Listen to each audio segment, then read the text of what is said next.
E agora estamos no aguardo, inclusive, a agenda estava marcada para ontem, a reunião com o prefeito, para ele lançar o pacote aí das ações afirmativas, mas ao Sei. final ele teve algum problema muito sério e adiou para uma nova data. Ah, me avisa, Mas se eu conseguir, eu vou, viu? tá bacana lá. Você sabe, né? Ele está nomeando 12 céus com nome de personalidades negras, enfim, tem uma série de coisas bacanas lá. Muito bom. Bom, gente, boa noite a todos e a todas. Estamos aqui ao vivo e a cores com o professor José Vicente, que é o reitor e o fundador da Faculdade Zumbi dos Palmares, e que, se ele me dá licença, eu posso chamá-lo de amigo, porque eu gosto muito dele, eu tenho um respeito tremendo e faz um trabalho maravilhoso. Então, é muito bom tê-lo aqui conosco hoje à noite, ao vivo e a cores, porque eu gosto muito de conversar com o professor José Vicente. Gostaria de estar pessoalmente, infelizmente a gente não consegue estar pessoalmente, então temos que fazer de forma virtual. Boa noite, professor José Vicente, tudo bem? Oi, Daniel, querido, boa noite. Uma grande alegria poder revê-lo, ainda aqui remotamente, e uma grande alegria poder participar dessa nossa conversa tão importante, tão atual, tão oportuna. Eu estou muito bem, devidamente cuidado, protegido, e estou melhor ainda com os últimos acontecimentos no nosso tema, né? Seja a raça e inclusão, seja a educação, pertencimento e seja também essas transformações de inclusão e de oportunização do público negro no mercado de trabalho. Então, eu estou ótimo. Que bom. Não, eu vou já lhe passar a palavra para contar as novidades. Só queria aqui deixar claro, o professor, além de reitor e fundador da Faculdade Zumbi dos Palmares, é presidente da Sociedade Afro-Brasileira de Desenvolvimento Sociocultural, Afrobras, né? E também tem aí feito inúmeras atividades, seja na TV Cultura, seja em outros lugares, lançou um manifesto maravilhoso, Vidas Negras Importam, que eu, inclusive, apoio na Câmara Municipal. E para quem quiser conhecer um pouco mais sobre tudo que está sendo feito, eu falo para as pessoas entrarem no meu Facebook, que é danielnenberg.com.br, e lá vocês vão ter acesso a essa live e outras que a gente tem feito. Queria também dizer, professor, que hoje, não sei se o senhor acompanhou, entidades LGBTIs anunciaram que vão processar o ministro da Educação, Milton Ribeiro, junto ao Supremo Tribunal Federal por racismo. A declaração dele de que homossexualidade é resultado de famílias desajustadas. E queria ouvir muito do senhor a questão das novidades que o senhor disse que tem e que seria legal que todos aqui tivessem conhecimento. Professor, por favor, a palavra é sua. Oi, Daniel. Pois é. Em verdade, primeiramente e preliminarmente, fazer um registro do nosso inconformismo e também da nossa é, intensa, não é, tristeza pelo depoimento do ministro da Educação, não é, que de uma forma inadequada, injusta, agride as pessoas e alguma coisa que a gente acha que não é correto e alguma coisa que a gente não acha que não tem lugar. Né? Nós precisamos respeitar a todos e ponderações e ilações dessa natureza, não é? Não ajuda, não promove o respeito que nós queremos para todos e também lançam questões e dúvidas desnecessárias e inoportunas. Feito esse registro, em verdade, o que eu tinha para lhe dizer sobre essa minha alegria é que nós, como todos sabemos, estamos na cidade mais negra do estado de São Paulo, do Brasil e seguramente da América do Sul, não é? Nós somos uma cidade de quase 11 milhões de habitantes, dos quais 38% são negros, homens e mulheres negras. E a gente recortando isso daí do ponto de vista numérico, então nós somos aí quase que 4 milhões, né, de negros na cidade de São Paulo. É uma proporção maior do que a cidade de Salvador, e é quase 2/3 da população do estado da Bahia, né? De modo que os 4 milhões de negros e negras de São Paulo representa a maior proporção de negros numa cidade aqui no nosso país. E se juntar a cidade e o estado, então, os 40 milhões de paulistas que recortam para 38% de negros, significa também o estado mais negro do nosso país e da América do Sul, né? São quase, então, 15 milhões de homens e mulheres negros. Enfim, então, isso para dar dimensão de que para uma população que expressa a maior cidade, maior estado negro do Brasil, a gente tem tido ao longo de todo o tempo a grande dificuldade e o grande desafio de fazer com que esses 40% de negros possam estar devidamente representados em todos os espaços públicos e em todos os espaços privados, na exata proporção do que eles representam socialmente.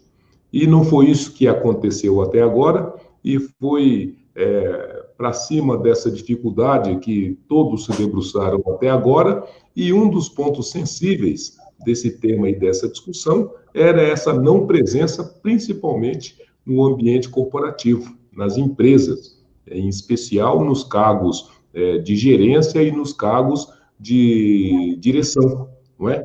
Porque os negros têm uma presença razoável ali no chão de fábrica, até aqueles cargos de supervisão, mas quando chega aos cargos de gerência, aos cargos de direção, a presença do negro simplesmente se apaga, deixa de existir. Para você ter uma ideia, os negros sendo, então, 40% dos paulistas, eles são apenas 4% dos cargos executivos das grandes empresas na cidade.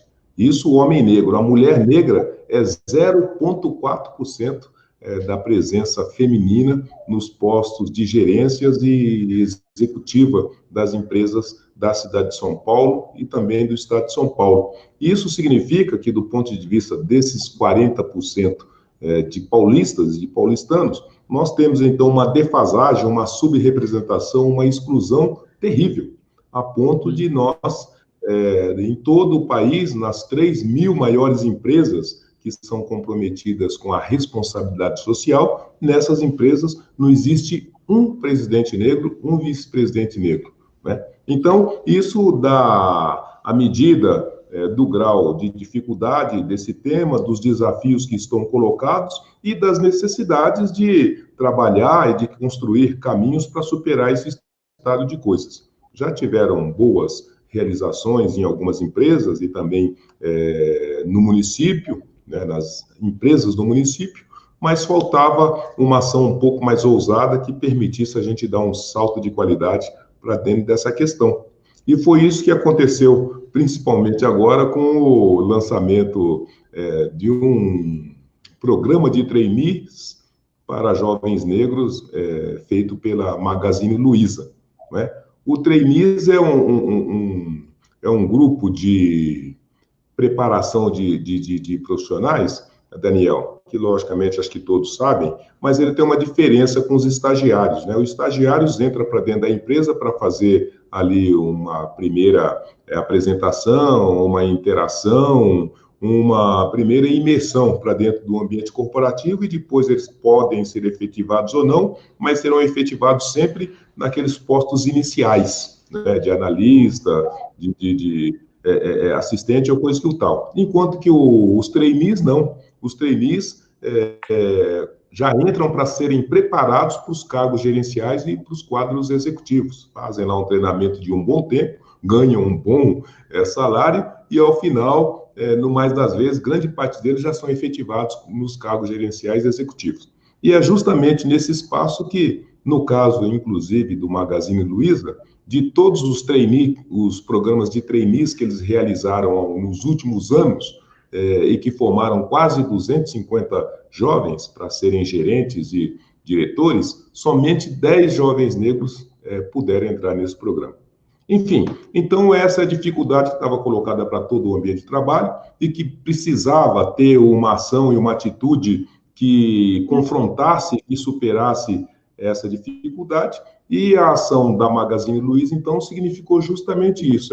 Ela saiu do lugar comum, reconheceu que tinha lá uma limitação, uma dificuldade, reconheceu e compreendeu que era preciso dar um salto adiante, e ela construiu, então, um programa de trainee, no caso, para esse ano de 2020, que vai prestigiar 10 jovens negros, vai escolher os 10 melhores jovens negros do mercado, e esses jovens ficarão por um determinado tempo se preparando com um salário bom aí de quase R$7.000, mais benefícios, e ao final, todos que cumprirem os requisitos serão efetivados. Então, foi por essa medida que o país entrou em polvorosa e a discussão se estabeleceu e se estendeu para os mais variados segmentos e setores sociais, e que, ao final, exigiu que tivesse a intervenção de tantos mecanismos e tantos órgãos, e que finalizou, ao final, inclusive, com o lançamento de uma campanha encadeada pelo nosso movimento AR e pela Iniciativa Empresarial pela Igualdade Racial, em que 60 empresas e instituições, pela primeira vez na história do nosso país e de forma inédita, assinaram, né, um ato de apoio à Magazine Luiza, que foi publicado, inclusive, na mídia de hoje, está na Folha de São Paulo, está em todos os jornais, o posicionamento das empresas, das instituições, no sentido, primeiro, que a medida é legal, segunda, que ela é necessária, e terceira, que ela significa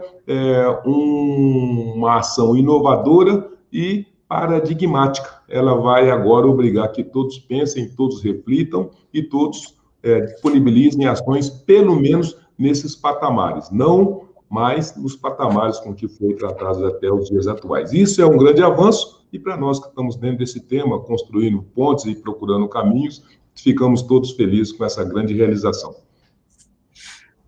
Reitor, eu quero dizer que eu, aliás, fui trainee da Pricewaterhouse, isso nos anos 1990, faz 30 anos, e eu lembro que não tinham negros sendo trainees, o que é um absurdo, né, reitor? E dizer também que hoje na Câmara, no meu discurso, como eu estava lhe dizendo, eu justamente elogiei as empresas que estão apoiando o Magazine Luiza, e que eu estava abismado de ouvir, aliás, um deputado dizendo ao contrário, está sendo racista o Magazine Luiza, é um absurdo ouvir um negócio desses, né? E que estava sendo racista ao contrário. Eu falei, olha, desculpa, vocês não estão entendendo o que está acontecendo. A gente tem um racismo estrutural de mais de 500 anos nesse país, e que a gente precisa fazer algo nesse sentido. Não é possível. O que o Magazine Luiza está fazendo é justamente dar chance para todos, porque, em geral, quem são os trainees nessas empresas são pessoas brancas, o que é um absurdo. Então, a gente precisa justamente ter mais igualdade nesse início de processo, para que, com isso, de fato, a gente possa ter mais diversidade, mais gente, né, e pessoas que têm toda a capacidade e que nunca tiveram essa chance. Então, eu falei sobre isso na Câmara. Queria só dizer também que várias pessoas aqui já se manifestando, já vou começar dizendo, a Lindinalva, mandando um forte abraço para você e dizendo justamente algo, a maior dificuldade que nós pretos temos é entender que podemos. Aliás, queria também dizer aqui que a Eneida mandou um grande abraço, trabalha com a gente também para o senhor, e que o Ceará, que é o presidente dos sindicatos taxistas, o Antônio Matias, falando aqui também da importância de um projeto como o que a gente está discutindo hoje, na verdade, e dizendo que ele faz uma pergunta, ele fala, vida negra importa sim, vamos valorizar as cotas. E ele pergunta justamente o seguinte, eu gostaria do seu comentário. José Vicente, tem um vereador na Câmara Municipal de São Paulo que quer acabar com as cotas. O que você acha? Depois eu comento o que eu acho, mas queria ouvir a sua opinião sobre isso.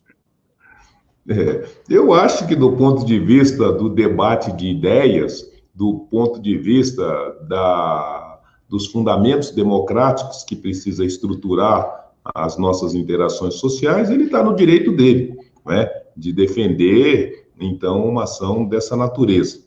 Mas, da mesma maneira que ele está no direito de defender e de opinar sobre o que ele pensa, o que ele acha, o pensar e o achar tem que ter, pelo menos, lógica, precisa ter coerência, precisa ter consistência e precisa ter razoabilidade.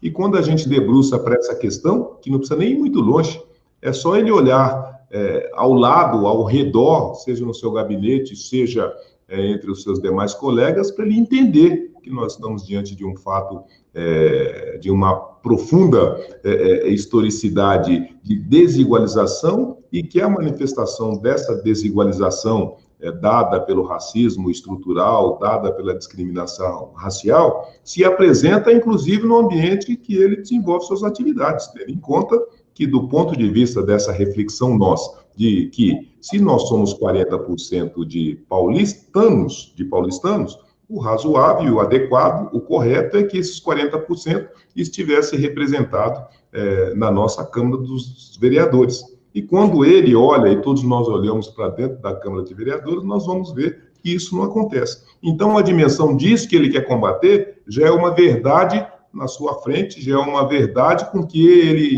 interage todos os dias, não é?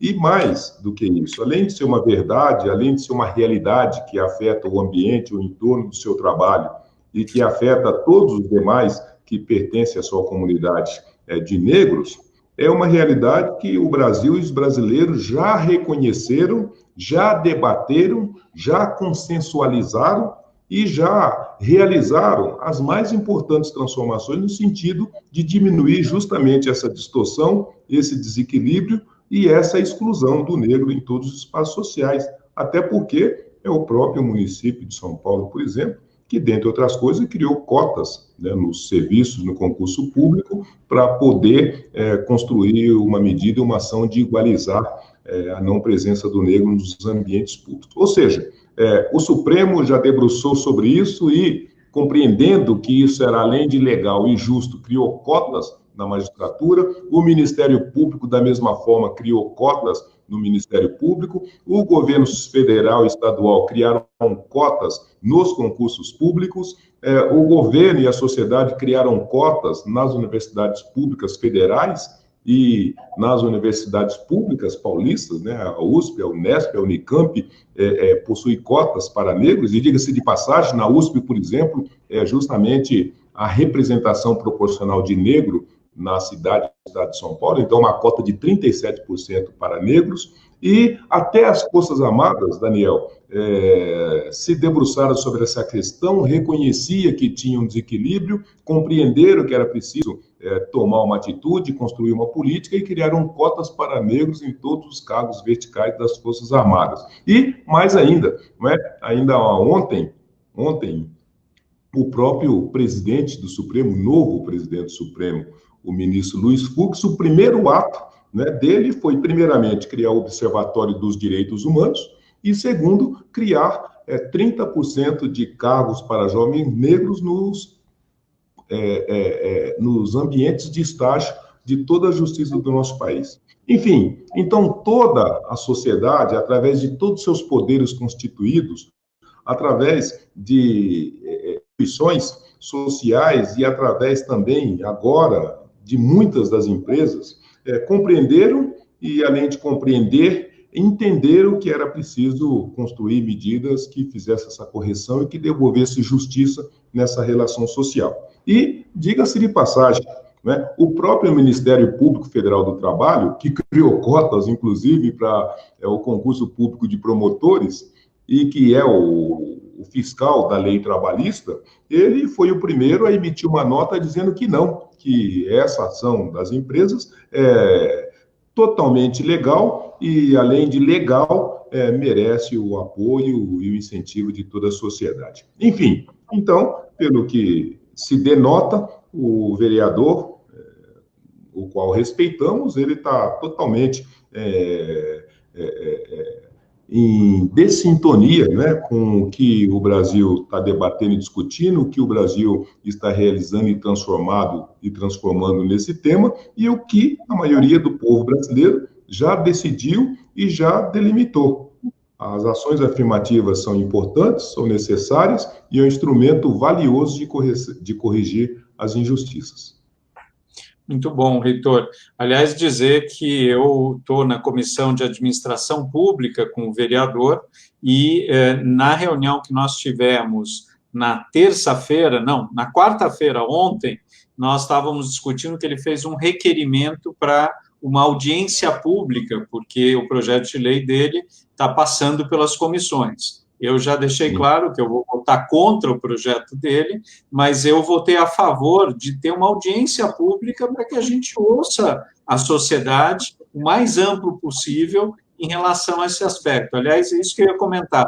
Eu acho que tanto a questão do Magazine Luiza, mesmo esse vereador colocando essa questão, isso dá publicidade, faz com que a gente possa discutir mais o assunto, que, num certo sentido, é bom, né? Porque isso gera no país uma discussão muito mais ampla que talvez não tivesse se as pessoas não se manifestassem tanto, seja a favor, seja contra. Eu acho que quanto mais a gente puder discutir esse assunto às claras, de um jeito claro, para que todo mundo esteja, né, debatendo isso, é melhor, porque muitas vezes a gente tem um racismo estrutural enrustido e não se discute isso, né, Heitor? No Brasil, diferente dos Estados Unidos, a gente falava que nós éramos, né, uma democracia racial, que aqui as coisas não são assim como acontece nos Estados Unidos, e a gente vê no profundo do nosso país, muitas vezes, atitudes que estão aparecendo agora e que é bom que coloquem para fora para que a gente possa discutir tudo isso também, tá certo? Então, eu acho que é fundamental. Queria ouvir também em relação ao manifesto que você coordenou, lançou, já faz, acho que algo em torno de uns 2 meses, né? Sobre Vidas Negras Importam. Queria que contasse para todo mundo o que é esse manifesto, como é que ele está, né, quais as consequências disso, né? Aliás, eu já estou usando ele para a gente inquirir a Prefeitura de São Paulo várias demandas de como é que as coisas funcionam na Prefeitura, que é o nível de poder que a gente pode, mas a gente tem que fazer isso no Brasil inteiro, em relação à Guarda Civil Metropolitana, como é que abordam, né, as pessoas, como é que são feitas a entrada no serviço público, né, de muitos novos funcionários, enfim, queria que explicasse um pouquinho, para quem não conhece, o que está sendo solicitado para a Prefeitura e em outros níveis de governo também, né, professor? O Daniel, você sabe que, só fazendo uma anotação sobre essa informação dos encaminhamentos do vereador Holliday, ele também encaminhou o projeto para extinguir o feriado municipal, né, do Dia Nacional da Consciência Negra,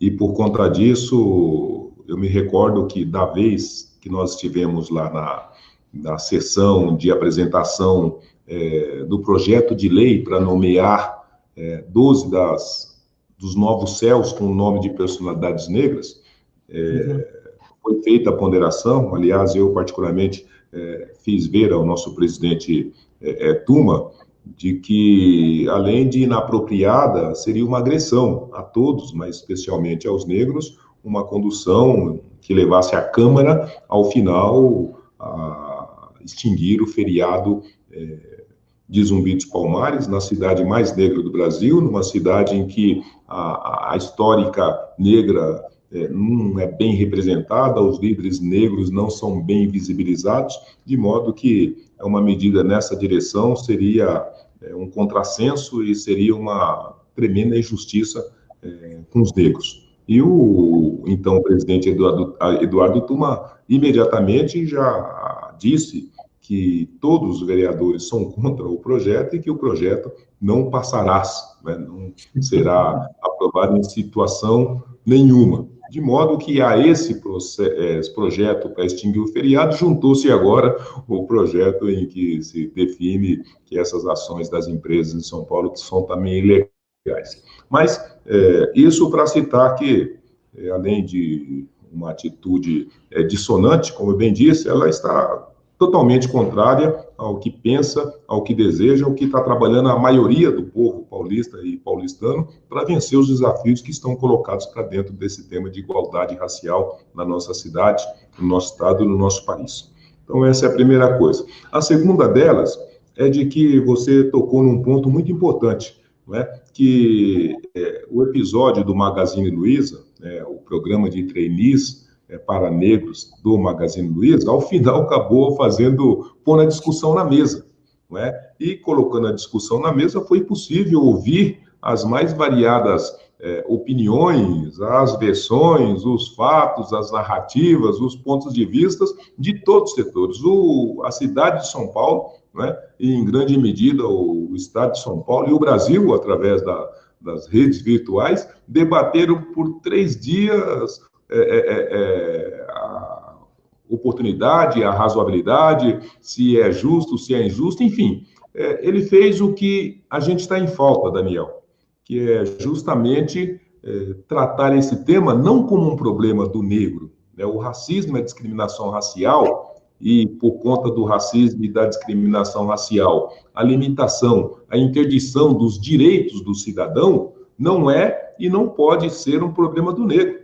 Precisa ser um problema, primeiro, de todos os paulistanos, de todos os paulistas, de todos os brasileiros, mas, sobretudo, de todos os indivíduos, porque todos perdem quando qualquer um do seu concidadão é impedido, é limitado de exercer em plenitude os seus direitos de cidadão, os seus direitos subjetivos, as suas manifestações de dignidade humana. E como nós temos um estado de coisas em que alguns podem e outros não podem, alguns têm acessos e outros não têm acesso, então nós estamos com uma distorção social que, ao final, não permite que nós alcancemos esse fundamento da justiça, da igualdade de oportunidades e do tratamento justo para todos. Então, poder agora pôr o tema em cima da mesa e fazer com que a cidade de São Paulo debata, concorde, discorde e encaminhe as mais diversas soluções, é um salto qualitativo. Nós estamos debatendo os nossos problemas e um dos grandes e graves problemas da nossa sociedade é a discriminação e racismo contra negro. Isso é uma coisa. E, por fim, nessa questão do movimento A, não é? O que é o movimento A? É uma constatação de que tem um dever cívico e de que tem uma responsabilidade social que o cidadão, um indivíduo, seja político ou não, seja empresário ou não, ele não pode se furtar, que é a obrigatoriedade dele ajudar a construir as soluções para aqueles temas que estão em desacordo com o sentido e os fundamentos dessa justiça, o sentido e o fundamento do tratamento igualitário, né? E nesse caso dos negros, o que nós temos é o seguinte: ou a gente abandona, diz que não é com nós, não temos nada a ver com isso, não é problema nosso, sobretudo de nós, homens e mulheres brancos, ou a gente entende, não, isso daqui diz respeito à minha cidade, ao meu município, diz respeito aos meus interesses, diz respeito a valores que são caros e importantes para mim, enquanto indivíduo, enquanto pessoa humana, de modo que eu não posso me omitir, eu não posso deixar de me posicionar e não posso deixar de encaminhar aquilo que esteja ao meu alcance para ajudar a mudar esse estado de coisas. Então, a perspectiva que se construiu para esse movimento A é dessa responsabilidade civil de fazer. O governo tem obrigação, sim, o governo estadual também, as instituições mais ainda, a Câmara dos Vereadores também, mas tem uma dimensão que é minha, de cidadão e de indivíduo. Então, a construção foi em cima dessa perspectiva. E o fato e o objeto que se levou a isso era a constatação que já vinha nos últimos 6 anos desse problema econômico terrível, né, que se colocou após o impeachment da presidenta Dilma, em que nós alcançamos um número de quase 30% da mão de obra desempregada, né, quase que 14 milhões de desempregados, e o desemprego também, nessa questão, ele tem cor, tem endereço, né? São os pobres e são a maioria dos negros, porque os negros são a maioria dos pobres e logo, quando não tem desemprego para os pobres, não tem, quando tem desemprego para os pobres, tem desemprego especialmente para os negros. Bem, então os negros já estavam aí fora do mercado e com todas as dificuldades para fazer seu reingresso no mercado de trabalho, porque a economia patinando, não tem emprego, não tem políticas públicas, e eles estão lá nos seus espaços sociais das periferias, sofrendo todas as dificuldades. Bem, mas a isso acrescentou ainda uma dimensão política muito séria, porque com a chegada dessa nova força política, veio também um discurso muito hostil de que a diferença é alguma coisa que não deve ser considerada, e mesmo que essas conquistas, ou mesmo essas reivindicações, elas não têm fundamentos, elas não têm razoabilidade, e por conta disso elas precisam ser ou desconsideradas, ou não precisam ser ouvidas, ou, o pior, precisam ser combatidas, né? Então, se nós lembrarmos o que é o discurso, por exemplo, do presidente da Fundação Cultural Palmares, no que diz respeito às conquistas dos negros, a gente viu como é que mudou a questão. Se a gente se ater também o que é essa postura e atitude do vereador Holliday, então a gente vai perceber como agora a ideologia é uma ideologia que hostiliza, que desconhece e que combate essas pequenas conquistas. E, por fim, sobre essas duas camadas, colocou-se uma outra simplesmente aterradora, que foi a pandemia, que, de novo, repercutiu com muito mais crueldade, com muita mais brutalidade, juntamente onde não tinha a infraestrutura para conduzir adequadamente, que foi nas periferias, nas franjas sociais, sobre os pobres e, de novo, sobre os negros. Não é? Então, com essas três coisas juntas, nós percebemos que, olha, ou nós arregaçamos as mangas e começamos a construir pontes e possíveis soluções e caminhos para esse público, para esse tema, ou eles vão demorar mais 20 anos para voltar ao ponto em que eles estavam anteriormente. Não é? E se nós quisermos fazer isso, tem que ser agora. Então, por conta disso, sentamos com pessoas, sentamos com instituições, sentamos com autoridades, sentamos com empresas, sentamos com o poder público, e disso resultou um movimento de massa crítica para não permitir que esse tema saísse da agenda, porque agora é tudo coronavírus, né? Mas os problemas desse público continuam e agora está mais pressionado por essas motivações todas que eu acabei de dizer. Então, o movimento Ar, Nós Queremos Respirar, ele perpassa esse pano de fundo, mas também ataca algumas dimensões dessa manifestação da discriminação, do racismo e do desrespeito ao cidadão, que é, sobretudo, essa ação do Estado, através dos seus aparelhos, em especial a sua força de segurança, não é? Então, nós assistimos ao longo dos 90 dias as mais diferentes manifestações de brutalidade, de agressão e de vilipêndio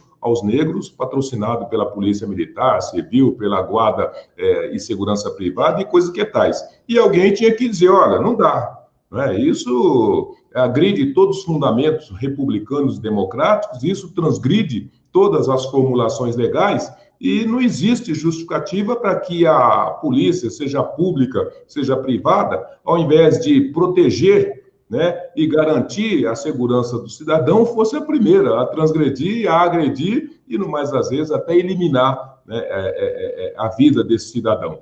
Seja com mata-leão, seja com o joelho no pescoço, seja com as mais diferentes, né? Ou seja, como ficou clássica aquela cena do policial militar pisando no pescoço de uma mulher negra aqui na periferia de São Paulo. Enfim, então, ninguém poderia se calar diante de uma situação daquela natureza em que, preferencialmente, o pobre e o negro, de novo, era vítima de uma agressão injusta e desenfreada, simplesmente por ser quem é, ou por ter a cor e a raça que ostentava. Então, foi em cima desse pano de fundo que se constituiu o Movimento Ar, e, coincidentemente, quando ele estava começando a sua operação, teve o episódio do George Floyd nos Estados Unidos, que acabou, de novo, trazendo a discussão para o Brasil também, e criando até, nessa perspectiva, uma janela de oportunidades para a gente dar um salto de qualidade para dentro dessa questão. Então, foi isso que se constituiu o Movimento Ar. Nele,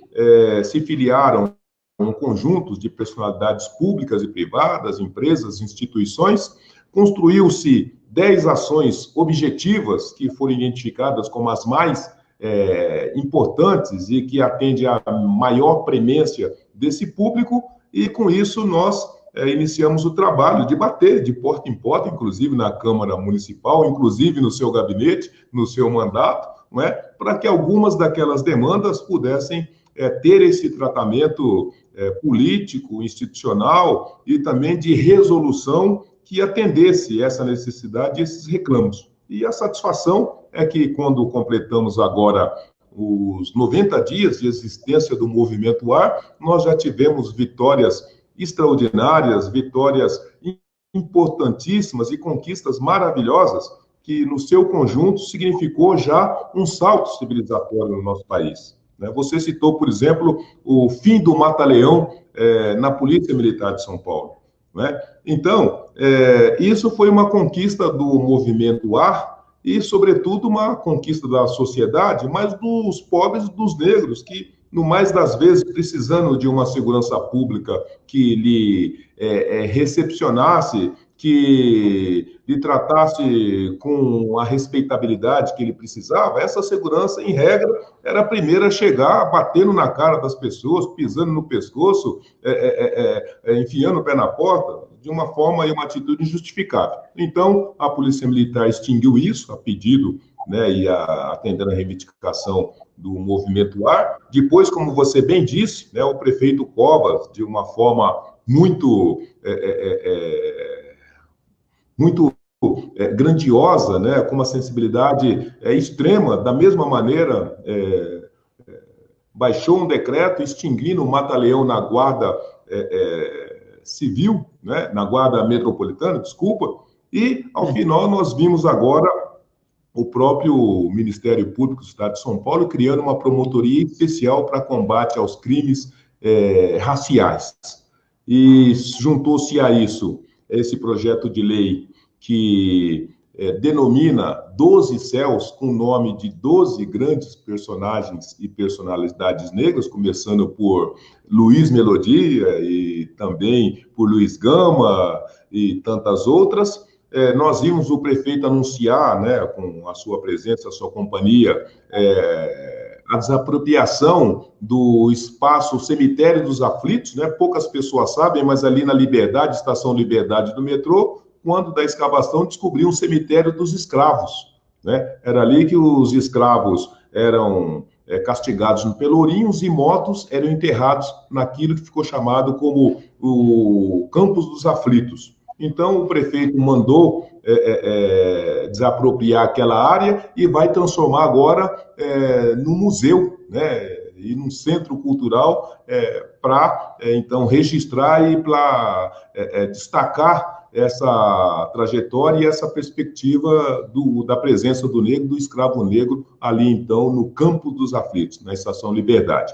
E, por fim, o prefeito, da mesma maneira, atendendo essa solicitação da urgência de um tratamento importante para esse tema, ele está tornando a Virada da Consciência, que é um evento importante que nós realizamos anualmente, como um evento oficial da cidade de São Paulo, de modo que na Semana da Consciência Negra todo o espaço público esteja voltado para a valorização, para a informação, para a interação e para a prática de atividades culturais que fortaleça a presença negra na cidade de São Paulo, transformando São Paulo na capital da consciência negra.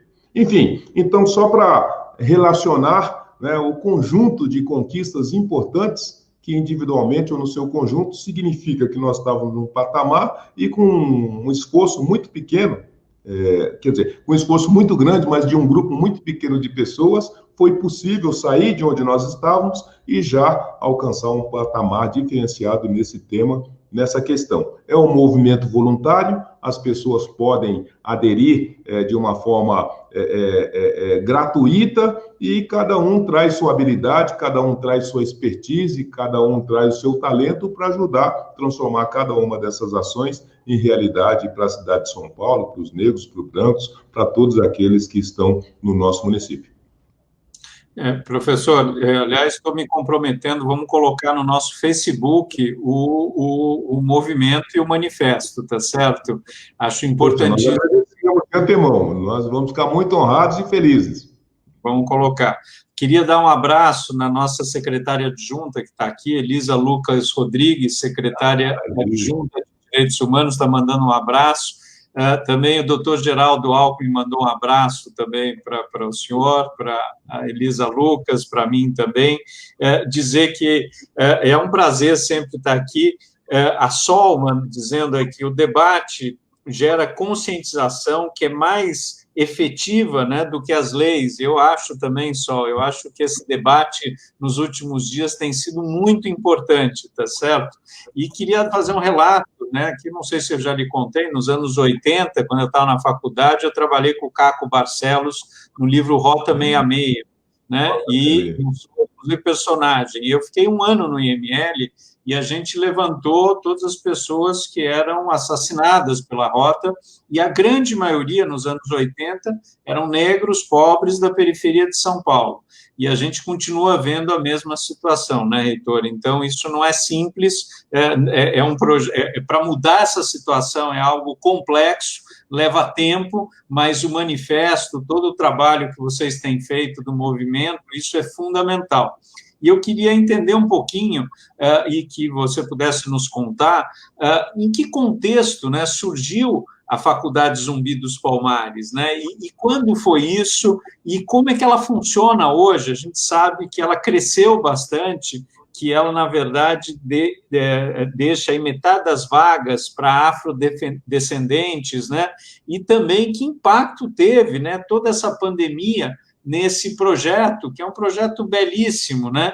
E que eu acho que é muito importante, a importância da gente investir na educação, e eu tenho certeza que é um resultado que leva tempo, mas que fica para o resto da vida, né, reitor? Isso eu acho muito importante, né? É sim, Daniel, é sim, e é curioso a gente perceber, através dessa análise da trajetória da Zumbi dos Palmares, o quanto nós fomos para frente, o quanto nós voltamos um pouquinho para trás, mas o quanto nós mudamos para dentro dessa questão, né? Mas antes disso, eu quero aproveitar algumas das personalidades que você está citando para também fazer um registro importante. Você sabe que o governador Alckmin, aliás, ainda deputado Alckmin, foi um parceiro muito importante para todas as realizações do negro aqui na cidade de São Paulo, em especial para Zumbi dos Palmares. Basta, só para você ter uma ideia, e também quem está nos ouvindo ter a ideia, que as primeiras carteiras da Zumbi dos Palmares foram doadas pelo Paula Souza, né, por determinação do governador Alckmin. E o governador Alckmin, então, esteve conosco em tantas outras oportunidades, e teve uma oportunidade que a gente precisava construir um grupo de formadores de opinião para dar sustentação ao lançamento da Zumbi dos Palmares, e esse grupo se reuniu, então, num jantar oferecido pelo governador Alckmin no Palácio dos Bandeirantes, né? E ele pessoalmente dizendo que essa ação era importante, que essa ação era muito bem recebida pelo governo de São Paulo. Então, foi uma contribuição ao longo dessa história da Zumbi dos Palmares muito importante. Nós sempre fomos gratos a ele, sempre que pudemos, expressamos pessoalmente essa gratidão, e sabendo que ele está nos acompanhando, quero aproveitar para dizer para ele que a Zumbi dos Palmares continua firme e forte, e que a gente continua com a nossa labuta aqui muito bem lutada. Por isso que nós agradecemos o que foi a colaboração dele ao longo dos tempos. E, da mesma maneira, transmitir, né, esse abraço de agradecimento à professora Elisa Lucas. Né? Professora Elisa Lucas, seja no Conselho da Comunidade Negra, seja nas coordenadorias por onde passou, e agora como secretária adjunta da Secretaria de Direitos Humanos, tem sido uma valorosa política e uma valorosa profissional na defesa e na construção de muito que se construiu nesse tema no Estado, primeiramente, e agora no município de São Paulo. Então, o nosso abraço e a nossa gratidão, o que foi e continua sendo a luta da queridíssima Elisa Lucas. Mas, veja que coisa interessante, Daniel, e quando eu disse que nós andamos 2 passos para frente e 2 passos para trás, é justamente a tradução do que foi, do que significa e do que continua sendo a Zumbi dos Palmares. Veja, toda essa discussão que está posta hoje, né, da inclusão, se é racismo reverso, se não é racismo reverso, se as cotas são importantes, se são desimportantes, se são legítimas, se são ilegítimas, foi o foco e o centro da discussão que se fez há 20 anos atrás. Então, há 20 anos atrás, quando essa discussão de novo foi colocada, porque de quando em quando os negros fazem reivindicações com profundidade, com intensidade, se coloca a questão na mesa e, de novo, tem posições para todos os gostos. Mas essa discussão toda da legalidade, da legitimidade, foi alguma coisa que antecedeu o que nos motivou a criar uma universidade. Nós éramos um grupo de jovens negros, conhecíamos e vivenciávamos todas essas dificuldades que eu já falei, que você também anotou e que todos nós minimamente conhecemos, no que diz respeito ao grau da discriminação, o quanto os negros, como você bem disse, eram as vítimas preferenciais da ação policial já naquela época, o quanto as favelas eram tomadas pelos tráficos, também pelas milícias que já haviam naquela época, e que os negros, a maioria dos favelados, eram sufocados pelo Estado, era sufocado pelo tráfico, era sufocado pela milícia, depois era sufocado no mercado de trabalho, depois era sufocado nos espaços sociais. Então, era uma dificuldade terrível, né? E juntava-se essas dificuldades um problema que era central, sempre foi, e naquela época mais ainda, que era a presença do negro no ensino superior. Todos nós tínhamos a convicção de que a educação era e continua sendo uma ferramenta indispensável para que o indivíduo, o ser humano, se liberte, se engrandeça, né, se fortaleça e consiga realizar seus sonhos pessoais e profissionais. E nós vimos que o negro tinha uma dificuldade terrível, porque, em regra, ele, para estudar, tinha que pagar uma universidade privada, que custava muito naquela época, ainda hoje, e o negro, para entrar nas universidades públicas, tinha um diferencial de preparação tão intenso que se tornava quase impossível. Tanto é que, naquela época, os negros, há 20 anos atrás, eram tão somente 3% dos alunos da Universidade de São Paulo, por exemplo. Ou seja, inexistia jovens negros no ensino superior. E a gente, então, nós jovens, todos oriundos da Escola de Sociologia e Política, colocamos essa questão na mesa. Como é que a gente faz para educar as pessoas para serem cidadãs e combaterem e eliminarem o racismo e a discriminação, e como é que a gente ajuda esses jovens talentosos de tanta qualidade a poder entrar na universidade e realizar seus sonhos? E foi daí que veio a ideia. E se a gente construísse uma USP, né, só para cuidar dessa questão? Imagine, os jovens negros no boteco da universidade debatendo como construir uma USP para resolver a questão da exclusão do negro do ensino superior e também da discriminação como um todo na nossa sociedade. E foi daí que veio a ideia, logicamente. Terminamos a conversa no bar, tomamos a última cerveja, né, pegamos nosso vale-transporte e voltamos para as nossas casas. Mas em algum momento dessa utopia, não é que um grupo de 20 desses jovens falou, e se a gente pelo menos tentasse? E foi daí que nasceu, então, a ideia de pelo menos saber como é que era isso, onde que tinha essa experiência. E por conta disso, a gente teve, eu particularmente, tive duas fortunas. A primeira é que eu, sempre gostando muito desse tema, debrucei sobre o histórico das universidades negras norte-americanas. E ali, Daniel, é uma coisa fabulosa do ponto de vista de realização e de oportunização.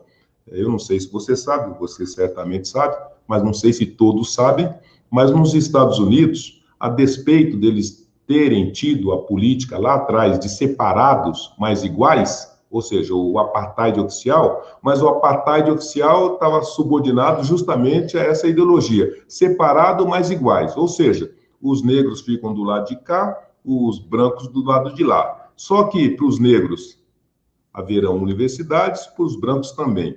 Para os negros haverão igreja, para os brancos também. Para os negros terá serviço e mercado de trabalho, para os brancos também.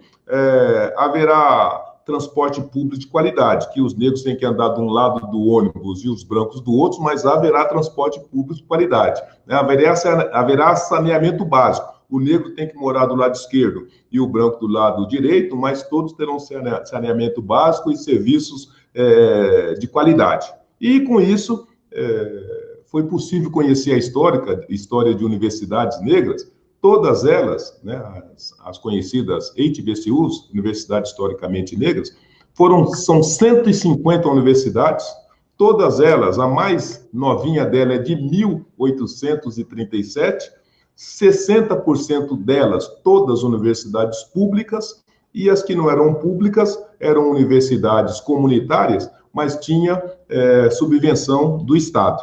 Ou seja, então, quase que um sistema total de universidades públicas, 150, né, para poder recepcionar os negros e permitir uma formação de qualidade para eles disputarem o mercado de trabalho. E aqui no Brasil, a gente tinha 3% de negros na USP. Aí a gente ficou assim, embasbacado. Poxa, mas como é que é isso? Lá que tem racismo, tem 150 universidades para negros. Aqui que somos uma democracia racial, nós somos 3% da USP e 70% dos que estão fora da universidade. Como é que é essa coisa? Nós precisamos mudar isso daí. E disso veio a ideia de construir um projeto, e aí tive a segunda sorte.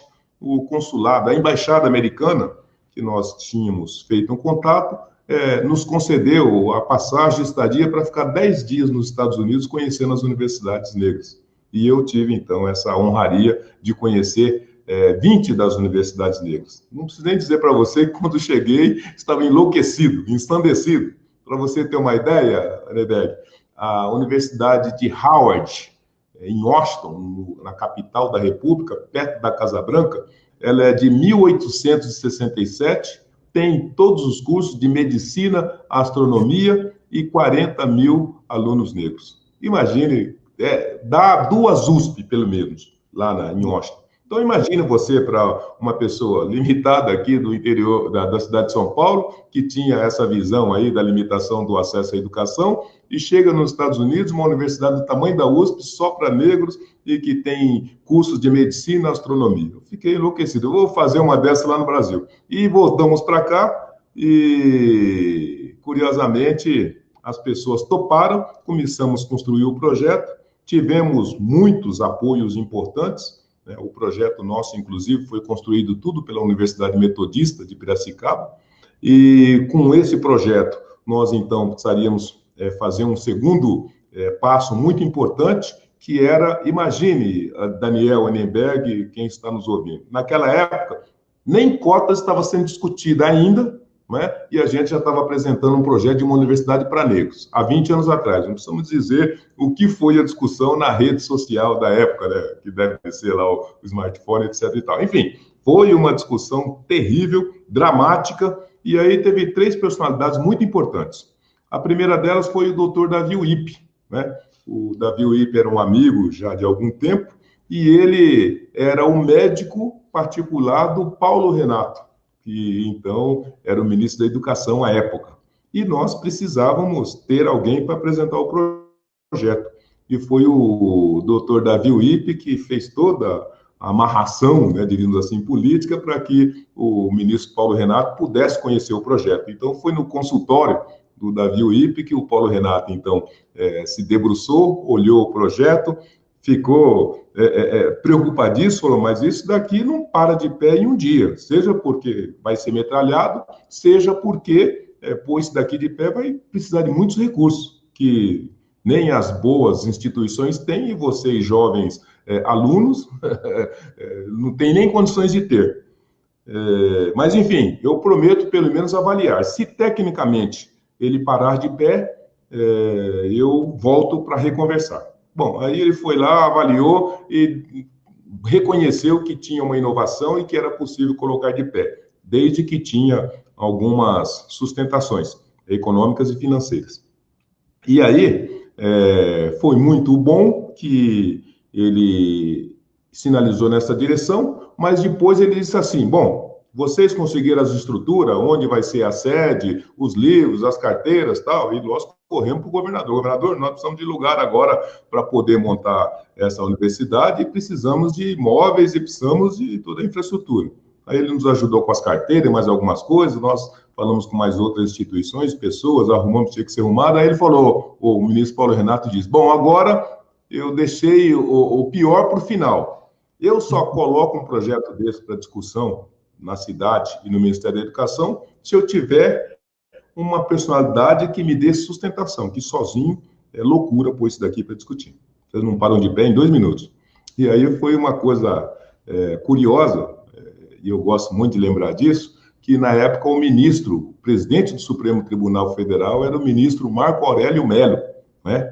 E a gente foi ter com ele, ministro, pelo amor de Deus, nós precisamos criar nossa universidade, mas o ministro diz que tem aí uma posição de inconstitucionalidade e que ele, do ponto de vista técnico, assina embaixo, mas politicamente, sozinho, ele não tem como segurar uma demanda dessa. Então, o ministro Marco Aurélio, com a gentileza, a doçura e com o interesse que sempre ele teve por esse tema, então faz o seguinte, pode dizer para ele que o presidente Supremo vai junto com ele para anunciar a criação da Zumbi dos Palmares. Entendeu? E, por incrível que pareça, num dia e numa hora que nós designamos, estava à mesa o doutor Davi Uípe, o ministro Paulo Renato, ladeado pelo ministro Marco Aurélio de Mello, presidente do Supremo Tribunal Federal, e nesse dia lançou-se a pedra fundamental da Universidade da Cidadania, Zumbi dos Palmares. Isso foi em 2001, não é? E depois, em 2001 e em 2003, estava aberta as portas do primeiro curso, né, da Universidade Zumbi dos Palmares, com vagas para 200 jovens paulistas, e a nossa perspectiva sempre foi um espaço em que a gente pudesse congregar as pessoas. Nós partimos do pressuposto, e essa era a estratégia, um espaço para qualificar os cidadãos do amanhã deve ser um espaço em que negros e brancos estejam sentados lado a lado. Então, por conta disso, nós vamos reservar 50% das vagas da Zumbi para negros e o resto para todos os demais. E com isso, começamos em 2003 o primeiro curso de administração com 200 jovens e, curiosamente, aqui muito próximo de onde nós estamos, e hoje, em seguida a esse início da Zumbi dos Palmares, curiosamente, começam as discussões preparatórias para a Conferência de Durban, na África do Sul. Né? A Conferência de Durban foi em 2003, o Brasil foi com uma grande delegação, chefiada pelo ministro, oh meu Deus, José Gregory, não é? E deveria apresentar, então, os projetos para combater o racismo e a discriminação nessa conferência da ONU.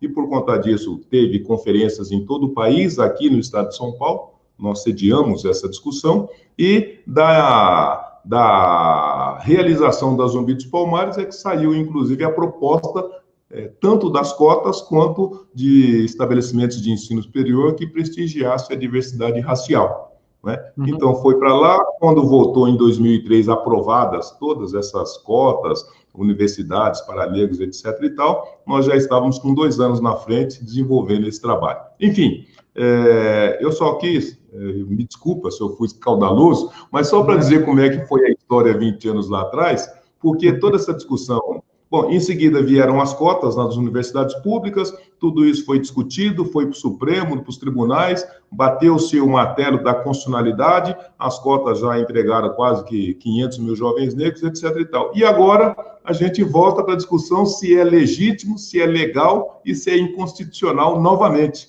não é? Quando a gente já está aí 20 anos operando essa estrutura e essa ação. Então, a Zumbi dos Palmares é esse patrimônio de realização do negro da cidade de São Paulo, como um símbolo importante, como uma construção importante. Ela pautou todas as demais, todo mundo teve que se encaminhar a partir da perspectiva da Zumbi dos Palmares para o tema negros. Nesses 20 anos, passaram quase 3 mil jovens negros, a maioria deles formados e também efetivados nesses parceiros de trainees. Imagine você, Daniel, que o primeiro grupo de trainee de negros da Zumbi dos Palmares foi junto com o Banco Bradesco. E há 12 anos,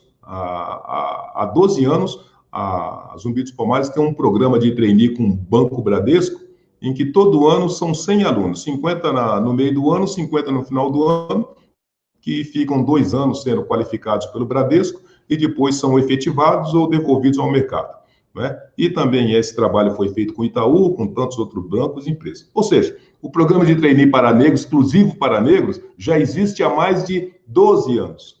A gente já fez isso de toda maneira com os mais diferentes atores. E agora, mesmo essa discussão, coloca-se como uma novidade para questionar o avanço, para questionar esse esse salto civilizatório que esse tema exige, e, ao mesmo tempo, para reconhecer que, apesar desses avanços, Zumbi dos Palmares, cota no Ministério Público, cota no Judiciário, cota nos concursos públicos de procuradores do município, etc. e tal, a gente ainda está fazendo um caminho de volta para rediscutir o que já estava consolidado, consensualizado e aprovado politicamente, né? Enfim, então, só para trazer esse histórico e registrar como é que é essa discussão que volta hoje, está atrasada, está fora de lugar, não tem sustentação, e é uma discussão que cumpre um desserviço para todo o país, para o Estado e para a cidade de São Paulo. Professor, já estamos aqui chegando a 1 hora, aliás, linda história, eu adorei saber aí como foi a construção da universidade, estava sempre para lhe perguntar e acabava não conseguindo. Dizer que a gente está junto num grupo, aliás, criado por você, que é maravilhoso, de WhatsApp, em que mostra todas as ações, e conte comigo na Câmara. E só para terminar, já está 1 hora, parece que a gente está aqui, enfim, podia ficar conversando pelo menos 2, 3 horas. E só para terminar, eu queria ouvir um pouco a sua perspectiva aí de futuro, né? Você, como um ativista da igualdade racial, qual vai ser a nova ação que vai estar sendo lançada, né? Não só por você, mas por todos os que entendem a importância da igualdade racial e que queiram mudar esse racismo estrutural aqui na nossa sociedade? Acha que está havendo um pouco retrocesso ou essas discussões são importantes para a gente avançar mais, né? Queria, se pudesse, fazer um resuminho e a gente poder encerrar com um pouco essa perspectiva para o futuro, professor. Daniel, eu traria 3 dimensões do que eu reputo como um salto civilizatório dentro desse tema, que será irreversível e que permitirá que a gente comece a discutir num outro patamar, não é? E por causa disso, o otimismo, por causa disso, a confiança de que nós estamos e vamos avançar daqui para frente. A primeira delas é a dimensão jurídica. Como você bem sabe, além da discussão se é legal e se é ilegal, nós temos um recorte desse racismo estrutural que está posto, inclusive, dentro dos aparelhos institucionais e também do aparelho do sistema de justiça. E quando a gente achava que a justiça não teria condições de fazer uma discussão profunda e rever e revisar a sua atuação para saber onde esse racismo estrutural acaba produzindo prejuízo e ineficiência, então o Conselho Nacional de Justiça criou e tem um grupo de trabalho nesse exato momento debatendo o racismo dentro da estrutura do judiciário e os meios de superá-lo. Então, quando o sistema de justiça, puxado pelo próprio Supremo Tribunal Federal e pelo Conselho Nacional de Justiça, se dispõe a debater, a identificar, diagnosticar e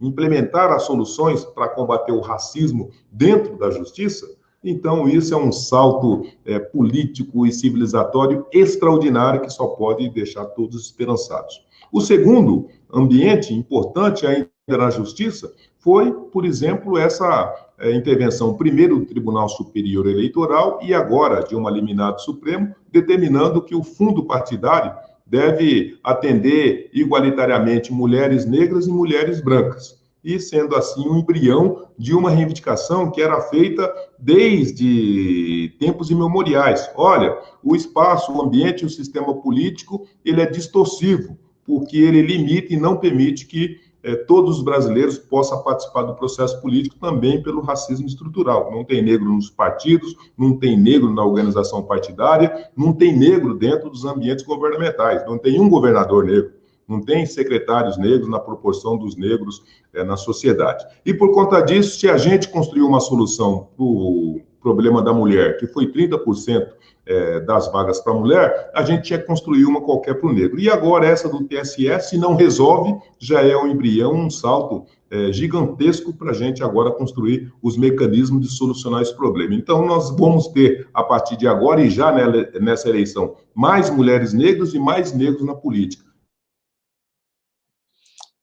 Isso deve trazer melhorias de olhar, de posicionamento, mas de representação dessa comunidade nesse ambiente. E o terceiro e final Aliás, eu colocaria mais essa ação das empresas, né? Nós estamos dizendo, olha, depois que Magazine Luiza colocou 100% de vagas para trainee, todas as demais empresas precisam construir qualquer coisa, ou isso ou qualquer coisa próxima disso. Qualquer coisa que nem se aproxime disso não será tolerado. Então, a gente ergueu a régua, como se diz na gíria. E, por fim, essa ação, Daniel, da nomeação de 12 personalidades negras para os CELS, para as escolas do município. Parece uma coisa pouca e simples, mas nós estamos dizendo que numa cidade em que ali mesmo, na Liberdade, ali mesmo no Engabaú, eram quilombos onde os negros eram maltratados, escravizados, mortos e enterrados, nós não temos qualquer tipo de referência dessa trajetória, dessa participação e da colaboração do negro para a construção da cidade de São Paulo. Não é? E esses heróis ou estão esquecidos ou eram heróis que nunca foram lembrados. Então, quando a prefeitura, né, se dispõe a nomear 12 escolas com o nome de 12 personalidades negras, essa é uma manifestação clara de que o ambiente político entendeu a importância, a relevância, reconheceu que tinha um tratamento inadequado e injusto e que agora é hora de construir, é hora de superar. Então, eu acho que são essas 4 ocorrências que permitem entender que nós levantamos o sarrafo, não é? Nós construímos as vanguardas e o que virá depois terá que ser minimamente nessa direção. Então, eu estou otimista, eu estou muito confiante e tenho convicção que, com o trabalho da Universidade Zumbi dos Palmares, do Movimento A e de todos os demais, a Câmara dos Vereadores, os vereadores e todos os demais que se juntarem para dentro desse tema, nós vamos conseguir dar um salto na cidade, no estado e no nosso país, principalmente pela essa compreensão que se tomou na sociedade de que o problema do negro não é um problema do negro. O racismo não é um problema do negro, é um problema de todos os brasileiros, todos perdem e todos ficam diminuídos quando uma sociedade trata de forma desigualitariamente os seus cidadãos. Muito bom, professor. Olha, é sempre uma aula estar com você. Eu só posso finalizar dizendo o que a Heloísa Alves falou aqui. Meu respeito e admiração ao professor José Vicente. Em relação a direitos humanos, estamos discutindo uma questão fundamental da nossa sociedade. Portanto, professor, muito obrigado. Conte comigo na Câmara Municipal. Não passará a questão de rever a questão de cotas, vamos fazer trincheiras lá para defender a questão das cotas e, com certeza, vamos estar junto para continuar trabalhando junto. Então, professor, muito obrigado pela oportunidade de estar aqui conosco.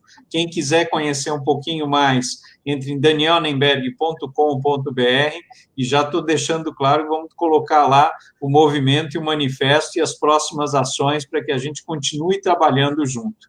Professor, super boa noite, muito obrigado, estamos juntos, vidas negras importam, professor. Com certeza. Um abraço a todos e obrigado pela sua amizade, pela sua contribuição permanente e pela sua compreensão de que a causa dos negros é uma causa de todos os paulistas, de todos os paulistanos, de todos os brasileiros. Muito bom. Boa noite a todos, boa noite, professor. Até a nossa próxima live e muito bom estar com todos vocês hoje. Tchau, gente. Até a próxima. Tchau, professor.